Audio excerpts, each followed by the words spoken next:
నమస్కారం vision news కి స్వాగతం। ఈనాటి వార్తలు।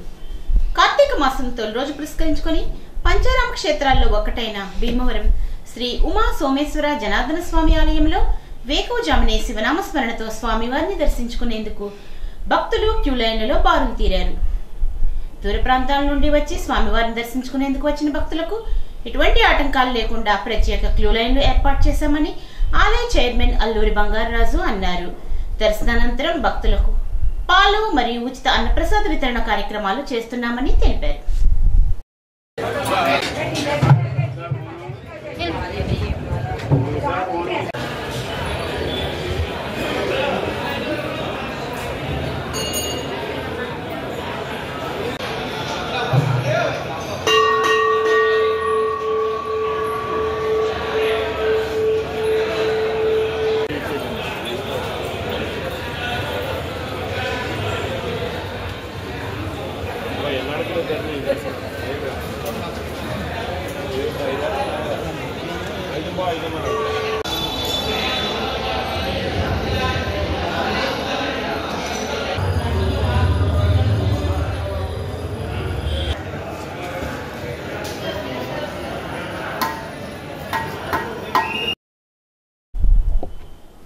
భీమవరం హౌసింగ్ బోర్డు కాలనీలోని శ్రీ వెంకట సాయిబాబా మందిరంలో కార్తీక మాసాన్ని పురస్కరించుకొని ఆలయ వ్యవస్థాపకులు మరియు చైర్మన్ మల్లనేడి తిరుమలరావు ఆకాశ దీప పూజా కార్యక్రమాన్ని ఘనంగా నిర్వహించారు। ఈ సందర్భంగా తిరుమలరావు మాట్లాడుతూ శ్రీ విశ్వావసు నామ సంవత్సరం కార్తీక మాసంలో సాయిబాబా భక్తులందరూ నిండు నూరేళ్లు ఆయురారోగ్యాలతో ఉండాలని, ఆ పరమశివుని సాయిబాబా ఆశీస్సులు అందరికీ ఉండాలని అన్నారు। ఆలయ ప్రధాన అర్చకుడు స్వామి మాట్లాడుతూ కార్తీక మాసం సందర్భంగా నెల రోజుల పాటు భక్తుల ఆధ్వర్యంలో సాయంత్రం సమయంలో కార్తీక దామోదర ఆకాశ దీప పూజా కార్యక్రమాలు జరుగుతాయని అన్నారు।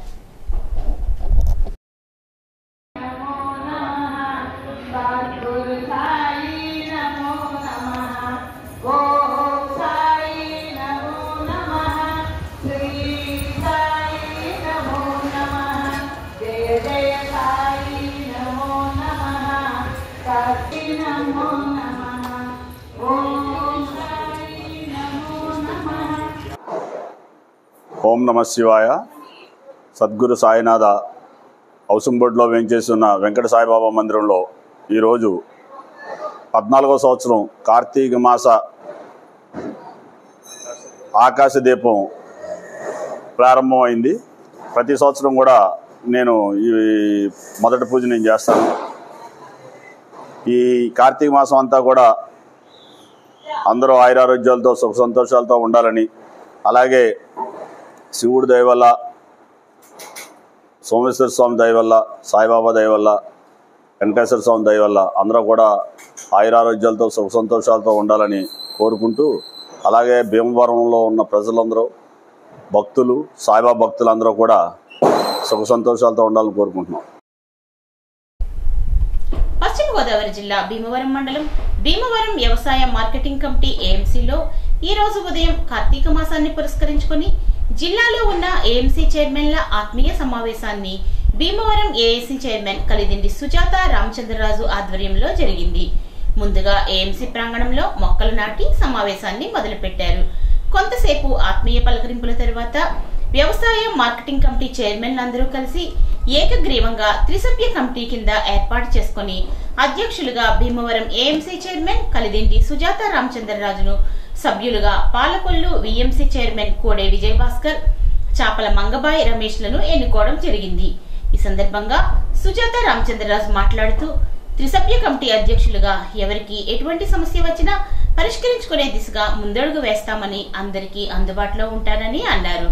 ఈ కార్యక్రమంలో కలిదిండి రామచంద్రరాజు, సీనియర్ టీడీపీ నాయకులు, Bhimavaram AMC chairman Sujatha Ramachandraraju, Undi AMC chairman Kalidindi Ramakrishnamraju, Akividu AMC chairman Bolla Venkatrao, Palakollu AMC chairman Kode Vijayabhaskar, Narsapuram AMC chairman Jakkam Sreemannarayana, Tanuku AMC chairman Tadepalligudem, Attili AMC chairman Dasam Prasad మరియు భీమవరం ఏఎంసీ చైర్మన్ బండి రమేష్ కమిటీ సభ్యులు పాల్గొన్నారు। మున్సిపల్ కార్మికుల అపరిష్కృత డిమాండ్లు పరిష్కరించడంలో ప్రభుత్వం వైఫల్యం చెందిందని, మొండి వైఖరిని వీడి ఇచ్చిన హామీలను వెంటనే అమలు చేయాలని municipal workers union state organising secretary Kilari Malleswararao, AITUC జిల్లా కార్యవర్గ సభ్యులు చెల్లుబోయిన రంగారావు డిమాండ్ చేశారు.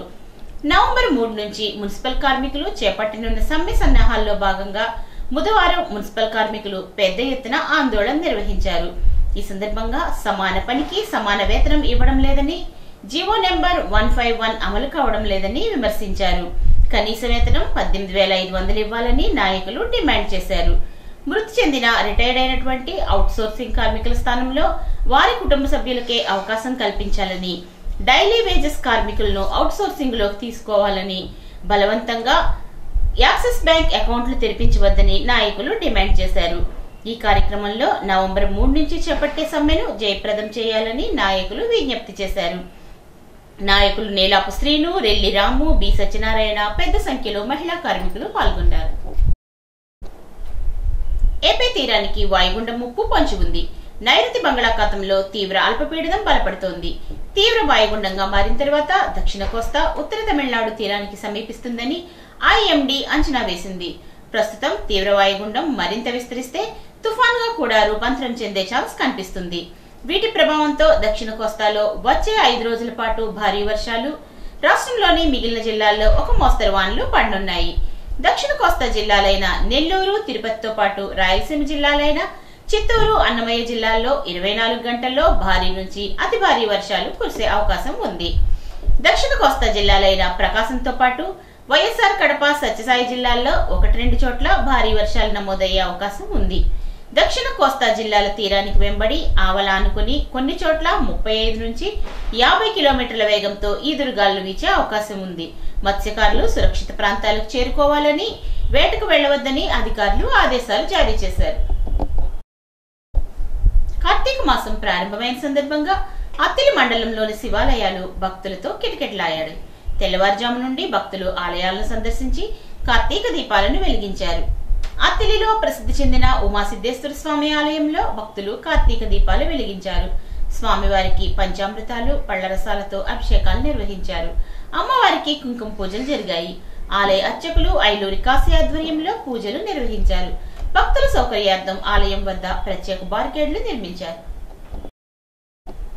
ఒక పక్క రాష్ట్ర ముఖ్యమంత్రి చంద్రబాబు, మరొక పక్క రాష్ట్ర మంత్రి నారా లోకేష్ లు విదేశీ పర్యటనలతో రాష్ట్రానికి మరిన్ని పెట్టుబడులు వచ్చే అవకాశం ఉందని తణుకు ఎమ్మెల్యే ఆర్మిల్లి రాధాకృష్ణ ఆశాభావాన్ని వ్యక్తం చేశారు. చంద్రబాబు దుబాయ్ పర్యటనలో, లోకేష్ ఆస్ట్రేలియా పర్యటనలో తండ్రి తనయుల కృషితో ఏపీ ప్రభుత్వం, స్థానిక సంస్థల భాగస్వామ్యంతో మరింత అభివృద్ధి జరుగుతుందని అన్నారు. ఆయా దేశాల ప్రతినిధులతో సమావేశాలు నిర్వహించి నవంబర్ 14, 15 తేదీల్లో విశాఖలో జరిగే భాగస్వామ్య సదస్సుకు ఆహ్వానించడంలో వీరి పర్యటనకు ప్రాధాన్యత చేకూరుతోందని అన్నారు. పెట్టుబడులను ఆకర్షించేందుకు సీఎం చంద్రబాబు, మంత్రి లోకేష్ లు ఇప్పటికే సింగపూర్ పర్యటించారని, మరోసారి ఆస్ట్రేలియా, దుబాయ్ పర్యటనలతో మరింత పెట్టుబడులు వచ్చేందుకు అవకాశాలు ఉన్నాయని ఎమ్మెల్యే అన్నారు. తాడేపల్లిగూడెం వైఎస్ఆర్ కాంగ్రెస్ పార్టీ కేంద్ర కార్యాలయంలో పార్టీ అధ్యక్షులు మరియు మాజీ ముఖ్యమంత్రి వైఎస్ జగన్మోహన్ రెడ్డి గారిని మర్యాదకరంగా కలిసిన పార్టీ రీజనల్ కోఆర్డినేటర్ మరియు మాజీ మంత్రి కారుమూరి వెంకటనాగేశ్వరరావు. ప్రభుత్వ మెడికల్ కళాశాలలను పీపీపీ విధానంలో ప్రైవేటీకరణ చేయని నిర్ణయాల్ని ఉపసంహరించుకోవాలని సిఐటియు జిల్లా కార్యదర్శి పివి ప్రతాప్ డిమాండ్ చేశారు. బుధవారం స్థానిక గవర్నమెంట్ హాస్పిటల్ మరియు పట్టణంలోని వివిధ కూడళ్లలో ప్రజా సంఘాలు మరియు ప్రభుత్వ మెడికల్ కాలేజీల పరిరక్షణ కమిటీ ఆధ్వర్యంలో సంతకాల సేకరణ చేశారు. పీపీపీ విధానాన్ని రద్దు చేయాలని పెద్ద ఎత్తున నినాదాలు చేశారు. ఈ సందర్భంగా ప్రతాప్ మాట్లాడుతూ, ప్రభుత్వ ఆధ్వర్యంలో నిర్వహించే మెడికల్ కాలేజీలు ప్రతిభకి, సామాజిక న్యాయానికి పెద్దపీట వేస్తాయని, మెడికల్ కళాశాల ఉన్న ప్రాంతంలో పేదలకు ఉచిత వైద్యం అందుతుందని అది అన్నారు. అదేవిధంగా ప్రైవేట్ యాజమాన్యాలు అయితే సంపన్నులకు మాత్రమే సీట్ కేటాయిస్తారని, రిజర్వేషన్ ఉండదని అన్నారు. వైద్యం కోసం లక్షలలో ఫీజులు వసూలు చేస్తారని, ప్రభుత్వ మెడికల్ కళాశాలల పట్ల సరైన ప్లాన్ లేకపోవడం వల్లనే నేడు పీపీపీ విధానం వచ్చిందని అన్నారు. ఈ కార్యక్రమంలో ప్రజా సంఘాలు నాయకులు ఏ అజయ్ కుమారి, గార రంగారావు, పిఎల్ నరసింహారావు, భాస్కర్ రావు, రాజా తదితరులు పాల్గొన్నారు. సుదీర్ఘకాలంగా మున్సిపల్ కార్మికులు ఎదుర్కొంటున్న సమస్యల్లో పరిష్కారం కోరుతూ ఏఐటియుసి అనుబంధ మున్సిపల్ వర్కర్స్ యూనియన్ రాష్ట్ర వ్యాప్త పిలుపు మేరకు బుధవారం తణుకులో మున్సిపల్ కార్మికులు మున్సిపల్ కార్యాలయం వద్ద ధర్నా నిర్వహించి డిమాండ్స్ తో కూడిన వినతి పత్రాన్ని incharge municipal commissioner K Eshwar రెడ్డికి సమర్పించారు. నవంబర్ 3వ తేదీ నుంచి రాష్ట్ర వ్యాప్తంగా నిరవధిక సమ్మెకు సమాయత్తమవుతున్నట్టు చెప్పారు. ఈ మేరకు మున్సిపల్ వర్కర్స్ యూనియన్ తణుకు శాఖ ఆధ్వర్యంలో ఈ నెల 13న Tanuku municipal commissioner T Ram Kumar కు సమ్మె నోటీస్ ఇచ్చామని అన్నారు. కనీస వేతనం 26,000 అమలు జరపాలని, 12వ పిఆర్సీ ప్రకటించి 30% మధ్యంతర భృతి ఇవ్వాలని, మున్సిపల్ కార్పొరేషన్ నగర పంచాయతీల్లో పెరుగుతున్న విస్తీర్ణానికి అనుగుణంగా కార్మికుల నిష్పత్తిని పెంచాలని అన్నారు. మున్సిపల్ కాలనీలు నిర్మించాలని తదితర డిమాండ్స్ పరిష్కారం కోరుతూ నవంబర్ 3 నుంచి సమ్మె నిర్వహిస్తున్నామని అన్నారు. ఈ కార్యక్రమంలో మున్సిపల్ కాంట్రాక్ట్ వర్కర్స్ యూనియన్ కార్యదర్శి మందుల ముత్తయ్య, గండ్రపు శ్రీనివాసరావు, కొంబత్తుల రవికుమార్, మందుల ఏడుకొండలు తదితరులు పాల్గొన్నారు.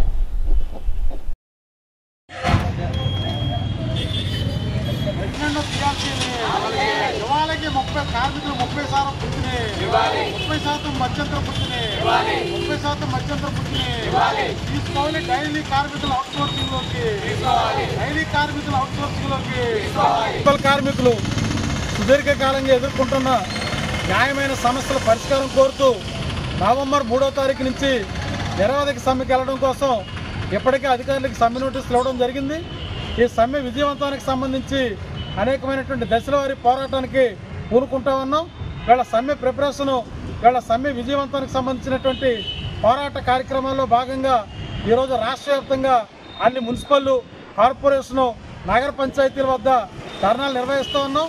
ఈ ధర్నాలు నిర్వహించి వీళ్ళ మున్సిపల్ కమిషనర్లకి వినతి పత్రాలు కూడా సమర్పిస్తూ ఉన్నాం. వీళ్ళ మున్సిపల్ కార్మికులకు సంబంధించినటువంటి సుదీర్ఘకాలంగా న్యాయమైన డిమాండ్లు పరిష్కారానికి నోచుకోవట్లేదు. వాళ్ళ అధికారులకి అనేక సార్లు వినతి పత్రాలు సమర్పించుకోవడం, ధర్నాలు చేయడం, అనేక పద్ధతుల్లో అధికారులకు నివేదించడం జరిగింది.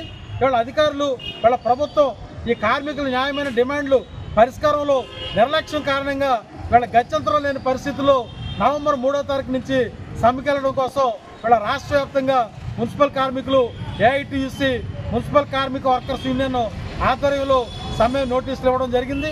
ప్రధానంగా ఇవాళ 12వ పిఆర్సీ ఆమోదించాలని, అలాగనే 30% మధ్యంతర భృతి కార్మికులకు ఇవ్వాలని, వీళ్ళ కార్మికుల కనీస వేతనం 26,000 రూపాయలు అమలు చేయాలని, అలాగే వాళ్ళ డైలీ వేజ్తో పనిచేయించుకుంటున్నటువంటి కార్మికులు ఎవరైతే ఉన్నారో వాళ్ళు అవుట్సోర్సింగ్ కార్మికులుగా గుర్తించి అవుట్సోర్సింగ్లో తీసుకోవాలని, ఇవన్నీ న్యాయమైనటువంటి డిమాండ్లు. గతంలో ప్రభుత్వం వీటిని అమలు జరపడానికి ఆమోదించినటువంటి డిమాండ్లు. ఈ డిమాండ్లు సత్వరం పరిష్కరించాలని చెప్పి ప్రభుత్వాన్ని డిమాండ్ చేస్తూ ఉన్నాం. వీళ్ళ నవంబర్ 3వ తారీఖున సమ్మెకు కూడా మేము సమాయత్తం అవుతూ ఉన్నాం. ఈ నవంబర్ 3వ తారీఖు లోపు ప్రభుత్వం దిగువచ్చి కార్మికుల న్యాయమైన డిమాండ్లు పరిష్కరించాలని ప్రభుత్వానికి విజ్ఞప్తి చేస్తున్నాం. లేని ఏళ్ల నవంబర్ 3వ తారీఖు నుంచి సమ్మెలోకి వెళ్తాం. ఆ సమ్మె తదనంతర పరిణామాలకి రాష్ట్ర ప్రభుత్వం బాధ్యత వహించాల్సి ఉంటుందని చెప్పి ప్రభుత్వాన్ని హెచ్చరిస్తా ఉన్నాం. పైడిపర్రు శ్రీ భద్రకాళి సమేత వీరభద్రేశ్వర స్వామి దేవాలయంలో కార్తీక మాసం ప్రతిరోజు ఉదయం 6 గంటలకు పల్లకి సేవ పైడిపర్రు గ్రామ పురవీధుల్లో తిరుగును. శివాలయం నుండి బయలుదేరి శ్రీ బాల వెంకటేశ్వర స్వామి గుడికి, అక్కడి నుంచి పైడిపర్రు గ్రామ దేవతల గుడికి వెళ్లి అక్కడి నుంచి తిరిగి మళ్లీ శివాలయానికి చేరుకుంటుంది. చేరుకున్న తర్వాత వినాయకుడికి, స్వామివారికి, అమ్మవారికి నక్షత్రహారతి ఇవ్వబడుతుంది.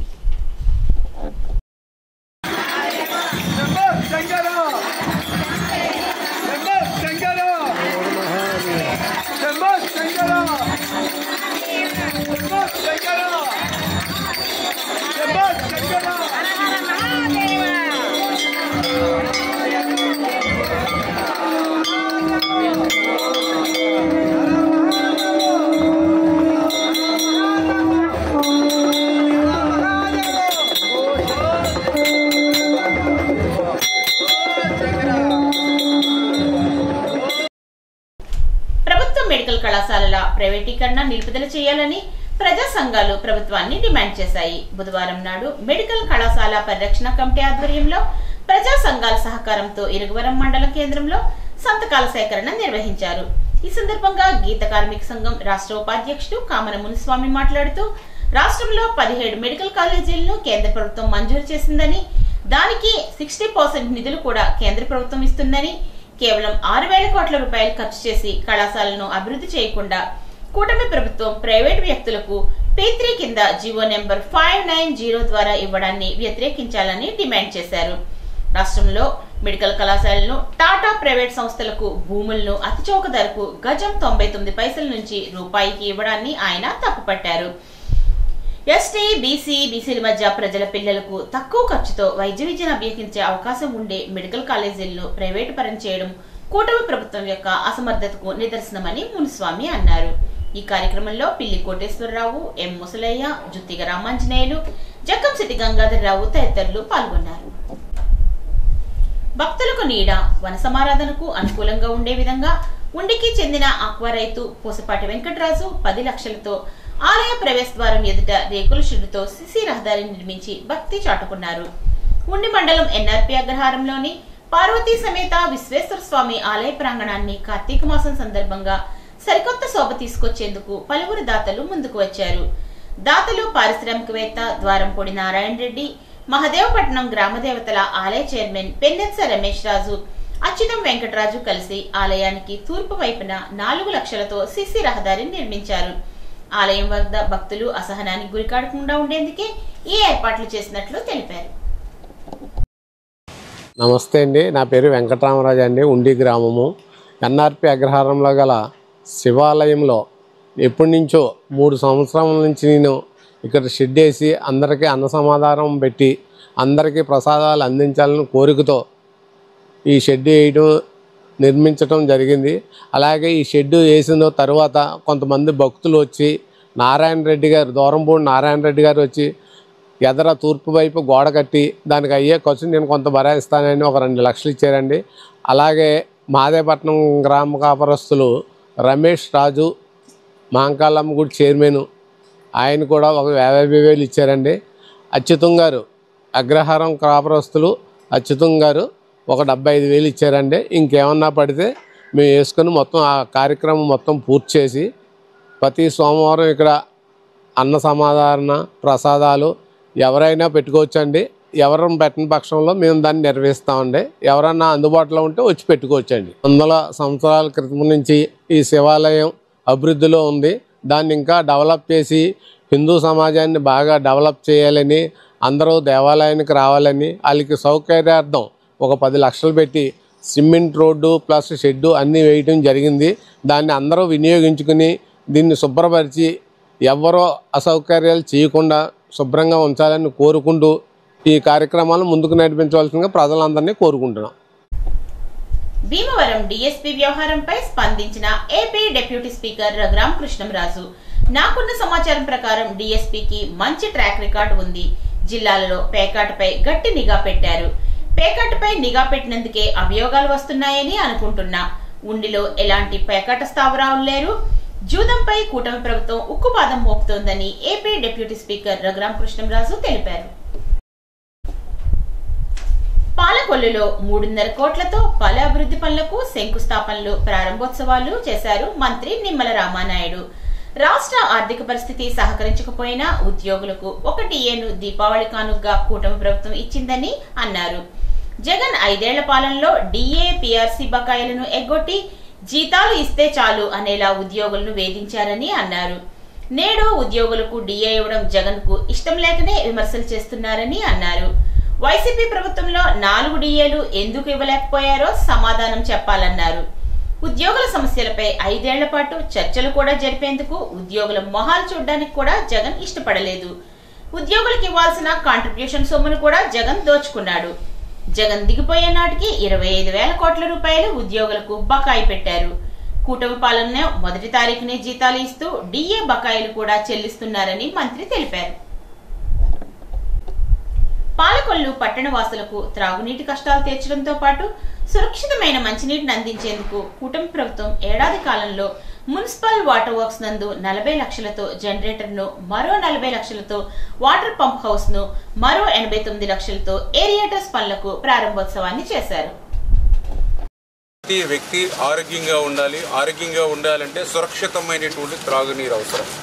ఆ ఉద్దేశంతో గత 14, 19, 5 సంవత్సరాల్లో 15 కోట్ల రూపాయలు వెచ్చించి ఆ రోజు మరి 18వ వార్డులోను 25వ వార్డులో 2 ఓహెచ్ఆర్లు, అదేవిధంగా సంపులు, ఏదైతే ఫిల్టర్ బెడ్లు ఇవన్నీ కూడా నిర్మాణం చేశాం. దురదృష్టవశాత్తు 19-24లో మళ్ళీ ₹1 ఈ డ్రింకింగ్ వాటర్ మీద ఖర్చు పెట్టినటువంటి పరిస్థితి లేదు. మళ్ళీ ఈరోజు తెలుగుదేశం, జనసేన, బీజేపీ కూటమి ప్రభుత్వ అధికారంలోకి వచ్చిన తర్వాత పాలకొల్లు పట్టణ సురక్షిత త్రాగునీరు మీద ప్రత్యేకమైనటువంటి దృష్టి పెట్టి అందులో ప్రత్యేకించి ఇప్పుడే మనం కొత్త జనరేటర్ ఇప్పుడే మనం ఆన్ చేసుకున్నాం. 320 kV జనరేటర్, 40 లక్షల రూపాయలు దానికి వెచ్చించాం. ఇది ఎంత అవసరమని అంటే, ఏదైతే వేసవికాలం మీ అందరికీ తెలుసు, వేసవికాలం అంటే మన పాలకొల్లు పట్టణానికి కూడా త్రాగునీటి కష్టాలు మొదలవుతాయి. అదే సమయంలో కొంత ఏదైతే మరి పవర్ కట్స్ కూడా ఉంటాయి.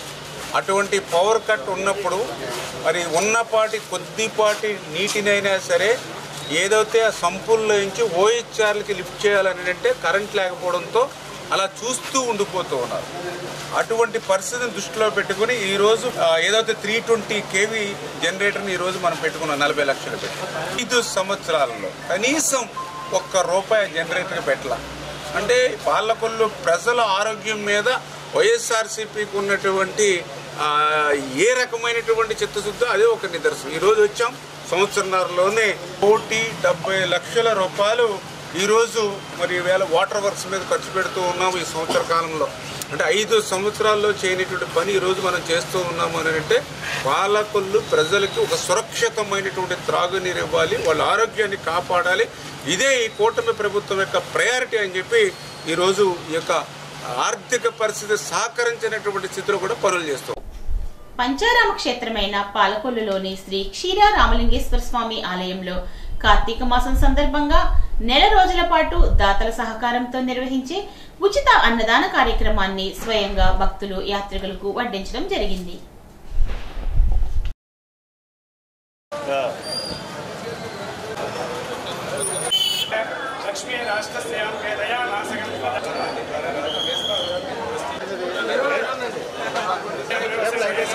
మరి ఈవేళ భారతదేశంలోనే పంచారామాల్లో ఒకటి మన క్షీర రామలింగేశ్వర స్వామి ఆలయం. అటువంటి క్షీర రామలింగేశ్వర స్వామి ఆలయానికి మరి పెద్ద ఎత్తున కార్తీక మాసంలో లక్షలాది మంది భక్తులు ఈ యొక్క కార్యక్రమానికి ఇచ్చేస్తుండడం కూడా మనందరం కూడా చూస్తూ ఉన్నాం. ఆ రకంగా ఇతర జిల్లాల నుంచి, ఇతర రాష్ట్రాల నుంచి పెద్ద ఎత్తున తరలి వచ్చేటువంటి భక్తులకు ఏ చిన్న అసౌకర్యం లేకుండా వాళ్ళకి అత్యంత రుచికరమైనటువంటి వేడివేడిగా ఉండేటువంటి మరి ఉచిత భోజనాలు సౌకర్యం కూడా మన పాలకులలో దాతల సహకారంతో ఏర్పాటు చేయడం నిజంగా చాలా చాలా అభినందనీయమైన విషయం ఈ సందర్భంగా తెలియజేసుకుంటూ మరి రాబోయే రోజుల్లో కూడా ఈ 30 రోజులు కూడా కార్తీక మాసం అంతటా కూడా మరి ఈ రకంగా దాతల సహకారంతో భక్తులందరికీ కూడా మరి ఎంతమంది వచ్చినా కూడా అంతమందికి కూడా మరి పూర్తి ప్రసాదాలు ఏర్పాటు చేయమని చెప్పేసి కూడా మరి ఇక్కడ ఉన్నటువంటి ఎవరైతే ఆర్గనైజర్స్ ఉన్నారో వాళ్ళను కూడా కోరడం జరిగింది. వీరవాసరం మండలం తోకలపూడి వెంకటేశ్వర స్వామి ఆలయంలో హుండీలోని డబ్బులను కాజేస్తున్న దొంగ వైర్కు బబుల్ గమ్ అంటించి హుండీలోని డబ్బులను లాగేస్తున్నారు. పలుసార్లు హుండీలో డబ్బులను కాజేసినటువంటి కేటుగాడు అనుమానంతో సీసీ కెమెరాలు ఏర్పాటు చేసిన ఆలయ నిర్వాహకులు సీసీ కెమెరాల్లో రికార్డైన హుండీ నుండి డబ్బులు తెస్తున్నటువంటి వీడియోలను చూసి అవాక్కయ్యారు. కార్తీక మాస విశేషాన్ని పురస్కరించుకొని సుప్రసిద్ధ శైవ క్షేత్రం జుత్తిగలో శ్రీ ఉమా వాసుకి రవి సోమేశ్వర స్వామికి ఆలయ అర్చకులు వాసు శర్మ, గణేష్ శర్మ ఆధ్వర్యంలో ఆవు పాలతో అభిషేకాన్ని చేశారు. పార్వతీదేవికి సహస్రనామార్చనలు నిర్వహించారు. ఈ కార్యక్రమంలో తిరుమల తిరుపతి దేవస్థానం వేద పండితుడు వేమూరి ఫణీంద్ర శర్మ, ఆలయ సీనియర్ సహాయకులు గణేశ్వరరావు, భక్తులు అధిక సంఖ్యలో పాల్గొన్నారు. ఈ వార్తలకు స్వల్ప విరామం.